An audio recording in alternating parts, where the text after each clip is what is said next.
Welcome, MPL. This is week 6 and preview week 7 of MPL Radio.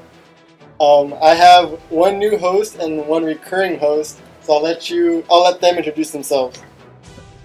Hey, what's up, guys? C-Man. I'm back. Hopefully, I sound a little better this time, and I'll be introducing the next guy. Go ahead. It is Pool Guard for the first time ever on MPL Radio.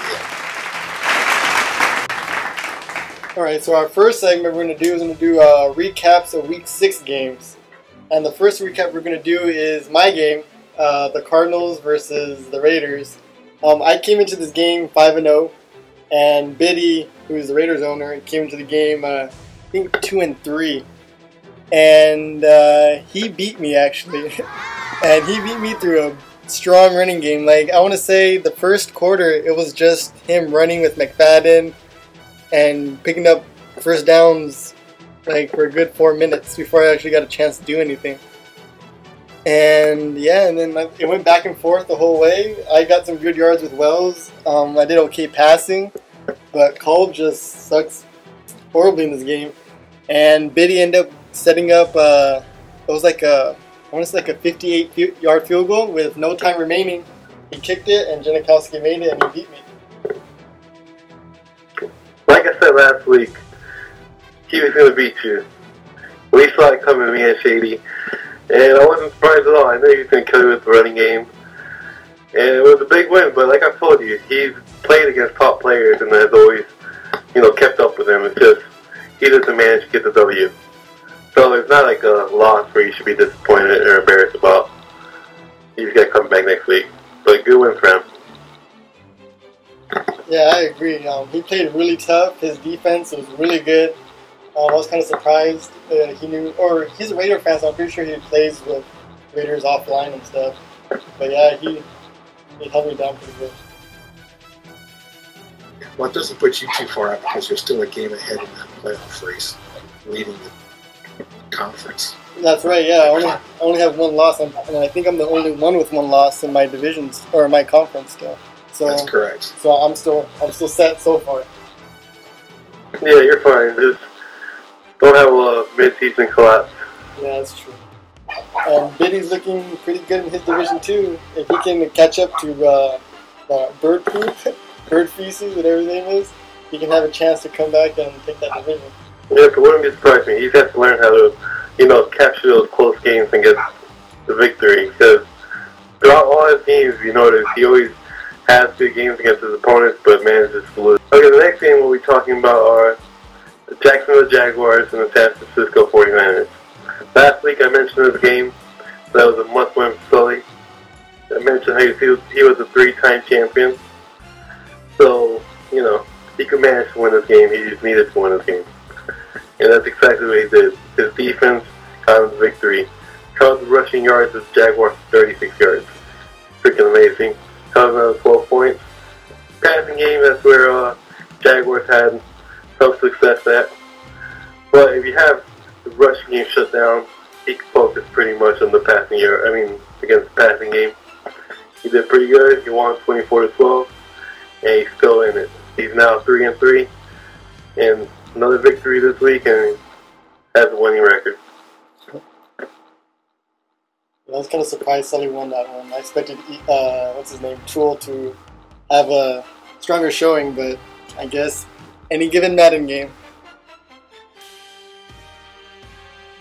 Well, Jacksonville still holds on to the final playoff spot at this point, but he's in a tie for the Steelers, so it won't be long before the Steelers overtake the Jaguars, getting back into playoff contention.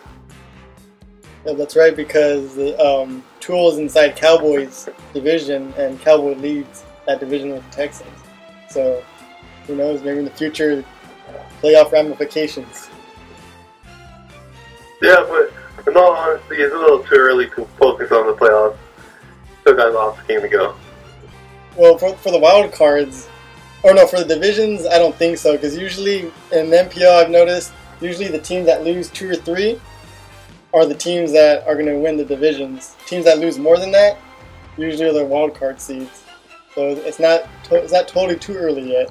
Yeah, I guess I'm looking at it. There's a lot of good teams on the Atlantic Division. I mean, conference. Yeah. Like Steelers, it's crazy. They're out of the playoffs at the moment. Yeah, they have 4 wins, only 2 losses. Alright, so then our third game is... This game isn't necessarily the game of the week because of the score. It's more the drama that was involved in this game. There were quite a few people that are on blast when Blue Pun and Joe were heading out the Eagles versus the Colts. And the humorous part about this is Blue trying to quit the game because he was frustrated with whatever was going on in the game. I guess getting the feeling that people are calling him cheesy all the time because he has a tendency to run with Vic, or sometimes he runs with Vic when he doesn't have an option to throw. So he just wanted to get out of the game, and Joe kept basically insisting that he stays in the game and that he shouldn't quit the game. And the irony of all this is that Blue ends up winning the game 34-25. And to top it all off, not only did Blue want to quit the game, but then quit the league as well. But it ended up he beat Joe, and then Joe quit the league. So he goosed it like no one cared. So now it's a new term. It's never goosing. Oh, it's his new board name, Never Goosing? Yeah, that's what happens when anybody quits now. They're just never goosing it. Alright. Sorry, Goose. It's MPL exclusive, new term for the MPL. Never Goose. That's right. You know, the thing against Vic, it gets frustrating to play against him, but it's part of the game when you face off against him. You know he's going to run if he doesn't have nobody open. The key to beating him is blitz the crap out of the man. Yeah, I agree too. Like, or even playing the Broncos with someone putting in Tebow. Like, the user's going to run. Like, you have to always be expecting that because that's just the way those quarterbacks work. Yeah, exactly. If I have a fast quarterback, I'm going to go all out. If I don't see nobody open, I'm running. The cheesy part of the game is if you look to run before you even try to pass it. But if you see all your wide receivers, your tight ends are covered, why not run the ball if you have a fast quarterback? Yeah, definitely. You got to use the weapons that you get. And Eagles got Vic as a weapon. And in the real NFL, you don't see Vic not running the ball when he doesn't have an option. He runs and takes it, you know. So Exactly. what are the Redskins defense last week saying? Oh man, you don't get that first down because you played cheesy. Nope, first down. Yeah, that's exactly how it is. Like, if you have the weapon, might as well use it. It's not that hard to stop Vic anyways. You blitz him, if you don't want to blitz him, have somebody on QB spy that's decently fast. You'll hold him down somewhat. Yeah, but the thing is, what I think with like quarterbacks like Vic is that people feel uncomfortable that they have to commit a defender to a spy or to a contain, and that's what messes up people's game plan. Well, I do it, I'll be honest. No, I'm more of a blitz guy to stop him. But I mean, if I'm not blitzing, I'm going to do that. Right. So now, looking ahead at Week 7, we have a few interesting matchups to talk about. The matchup that's interesting to me, again, is Wolves, Rams, which are 4-2 right now. They're going against Tools, Jaguars, who are 4-2 as well. So this is a big game for both of them. This is like, we're getting towards the middle of the season already, and they're going to start distancing themselves for who gets the playoff spots. And they're both at 4-2, and usually the wild card usually comes out to someone who has 3 or 4 losses. So with this game, probably whoever loses this game probably won't make the playoffs in their division. Well, actually, who knows? They're in different conferences, so maybe they will. But it's gonna be an important game for seeding wise in the future because they're probably both gonna make it, but where they're gonna make it, it'll depend probably on this matchup. But I see Wolf pulling the upset against Tool because Tool's been representing his conferences in the last few MPL bowls that we've had, and I think Wolf pulls off the upset over Tool in this one. Well, they're both good players, so it's definitely a matchup of 2 of the top teams in the league. Yep, I agree. Well, I guess just sit back and watch the fireworks. All right. So that's one of those games where you wish that Madden had the feature where people could watch the games as they're happening. You know, I think some people would tune in to watch that game. Yeah, because it will be two strong offenses because they both rush the ball really well. That would be cool if you did, but for like the MPL League, the MPL Champion, what people should do is just put it on Skype. That'd be pretty cool.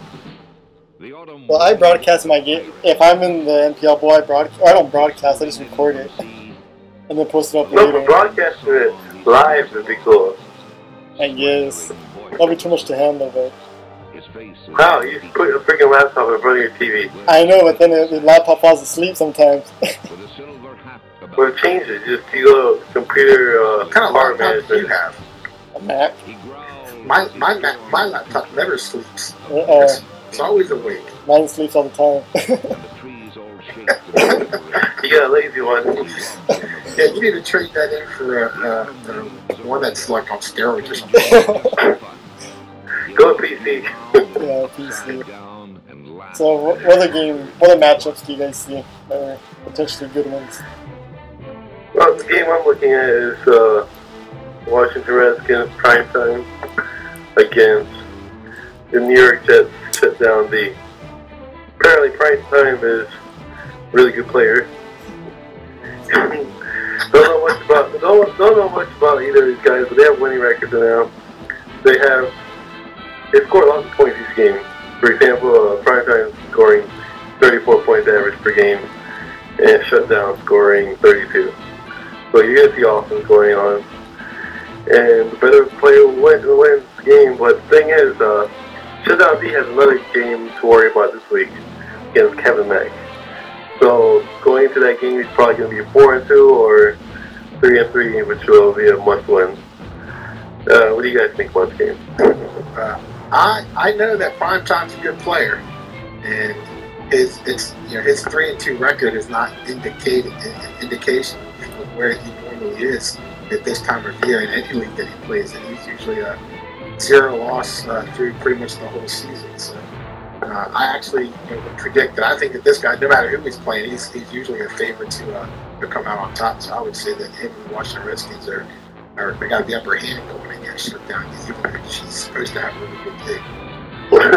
But this week, primetime, he was frustrated or something because he beat the Baltimore Ravens 58-7. So I guess he's trying to let everybody know I'm coming to whoop that. Yeah, but Primetime's pretty good. He's usually, like Paul said, he's one of the top players in almost probably any league he plays in. And last week, he beat up on Jay. The thing was, I think he's trying to get a message across. Back in the late on SmackDown, you get my pass, you're gonna get destroyed. Well, if that's the case, then shutdown D is gonna have a tough game. Yeah. Exactly, agreed. How do you score 58 points?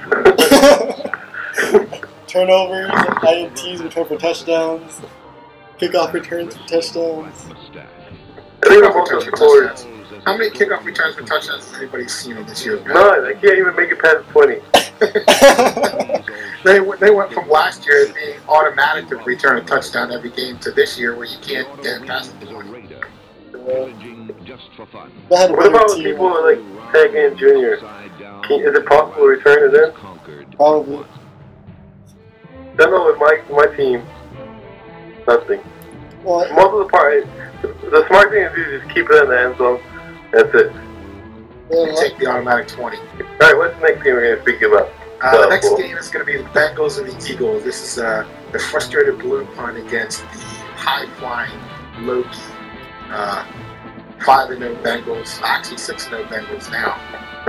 Blue with his win over the Colts is 4-2, and we'll see if Blue's going to be frustrated to the point of never goosing it, or if he can hang in this game, get a good game out of Loki, and have a really tough matchup. Both these guys are good players, and both the Eagles are a really good team, and the Bengals are not the best of teams, but Loki seems to be able to play with any team he gets. So let's see if he can put the smackdown on Michael Vick's running and pull out a win on this one. It's going to be a tough game for that. I agree. Loki's been playing some really good D too, so we'll see how good or how effective his D would be against a team like the Eagles. The Bengals have some good hard-hitting players on defense, even in Madden, not just real life. Yeah. So there's talent there. So if he comes up he makes the right calls at the right times, Blue might be, heading for the door. No, I see Blue having a really hard time. I mean, Bengals, they beat a lot of players. They beat Bubba, they beat Cowboy, they beat the Great Destiny 41-0. Now they're going to face off against Blue Fun. They have the momentum going. I see Blue Fun having a hard time, but I don't think Blue Fun's going to quit. Guy's been around forever. I just think, don't complain about him cheating. No cheese. Well, I say let Blue run. Run, Blue, run. Yeah. It's all about the win, baby, so just win. Yeah, Philly cheese. We all like Philly cheese. Yeah, that's a good matchup right there. I think that's going to be a fun one to hear about. Yeah. Looking forward to the recap, Loki. Yeah, live up to the hype, fellas. Yeah, you just suck it up one-sided. We'll be disappointed. And Blue Fun, if you do quit on me, then triple disappointed. Double or sad face. Now some random talk. So what do you guys want to talk about? We do a commentary on the most frustrating fantasy players in the history of the game. Brandon Marshall. I was going to take Brandon Marshall too. Am I allowed to cuss? Yeah. Okay, good. Brandon Marshall has had so many opportunities. He's just sticking up with us. How did you catch a fucking 60-yard pass and run out of bounds untouched? After you've been running for 30 yards. Motherfucker. He lacks the clutch gene, as Skip Bayless would say. He lacks the catch gene when he gets across the goal line.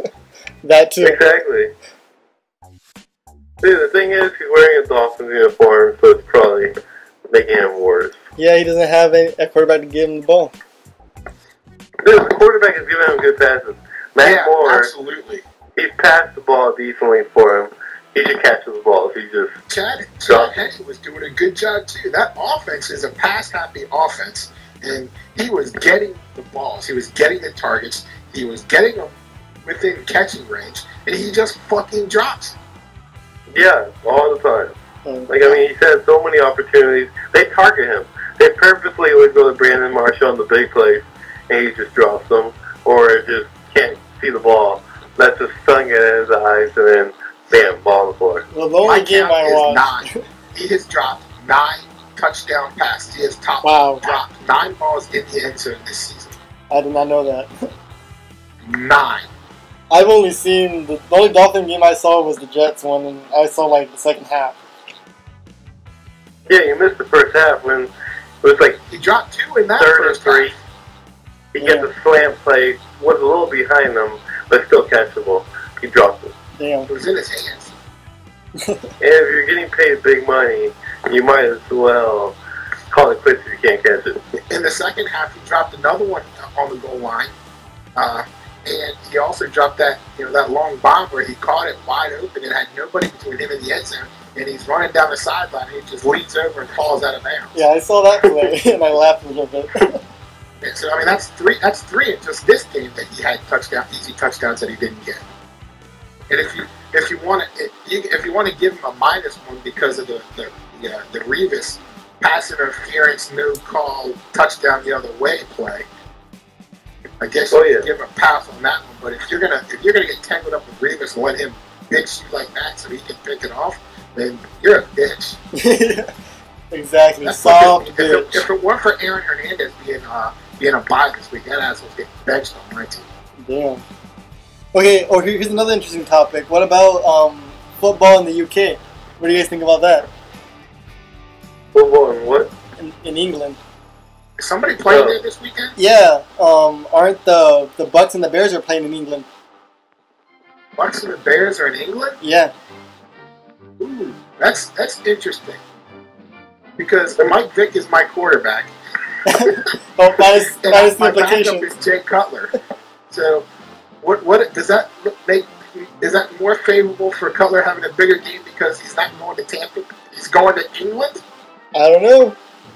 Maybe. I don't know. I didn't watch the first game that they did last year where I think it was the Dolphins and someone else. I think it was the Bucks last year too, was it? I know the Bucks. No, they've already gone to England a couple of years. I know, last year, right? Was the first time.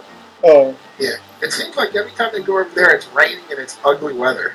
Yeah, well, that's what it is. England is just ugly. Dreary. Yeah, that's why they get the dreary teams. Yeah, and that's the reason why they came to the United States. Yeah, you don't see. I really don't see the point of the NFL going to anywhere overseas. There's no point. It's a American league. Let's just keep it that way. What do they expect for each country to have a team? So a country's going to have a total of 50 players or whatever? I don't think so. Nah, man, that's all about money. You can charge higher ticket prices and do a lot more marketing in England and get more money out of people who aren't already saturated with every dollar they're taking from individuals in this country. And then the markets around the NFL teams here. Go over to England, throw them a bone of a game and bleed them dry and get extra income revenue for the league. That's basically what it is. Yeah. Yeah, that makes sense. They probably make out like you can't even believe. They sell local advertising for that game. You know, that just, yeah. That's all that's about. That's just That's why they're not going to Mexico. That's why Mexico only got a preseason game a couple of years ago. Yeah. There's no money in Mexico. Poor They're not Mexico. going back there. Poor Mexico. They only got a preseason game. They put 100,000 people in the stadium for a preseason game, and we've never been back. I'll probably stick with England, but it has to be horrible for the players. Have to go crap all across the world just to play a game. I'm pretty sure they're already over there so they can get their bodies adjusted to the time difference.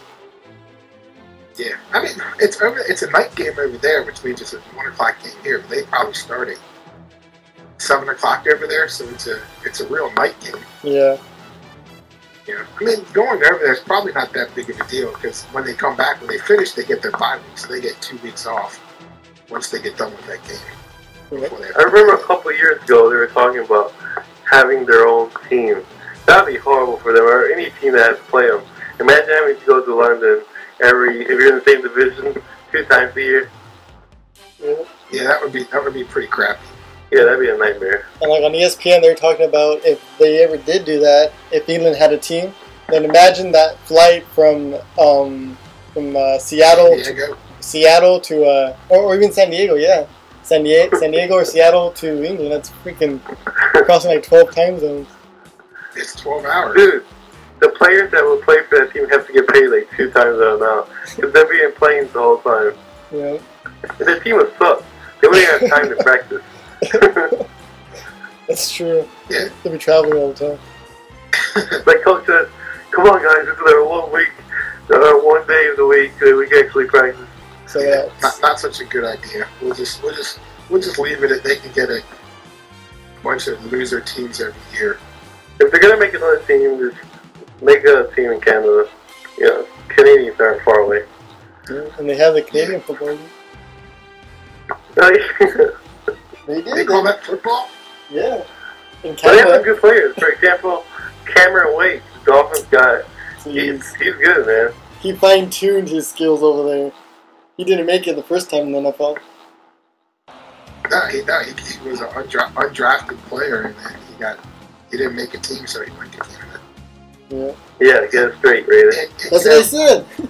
He didn't make it the first time. Canada, where in Canada it doesn't look like they have such strict HGH and steroids policies, and he comes back bigger and faster. I don't know how that happened.